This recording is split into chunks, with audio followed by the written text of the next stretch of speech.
siya. Ay, kakain na tayo ng hapunan. Ito, pakuto. Sinawasa ko sa bagoong. Nilagpahan ko lang ito. Diba? Sana ito. Ano? Wala lang mga kahulusan ito. First time ko kumain ng ganitong pako. Binanlian ko lang ito ng tubig na mainit. Tapos sinawsaw ko sa bagoong. Tingnan mo. Pagkain ng mahirap, guys. Ganito ang trabaho ng ano. Walang trabaho itong pagkain.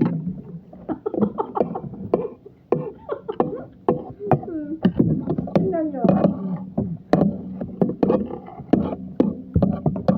Pako. Sinawsaw sa bagoong.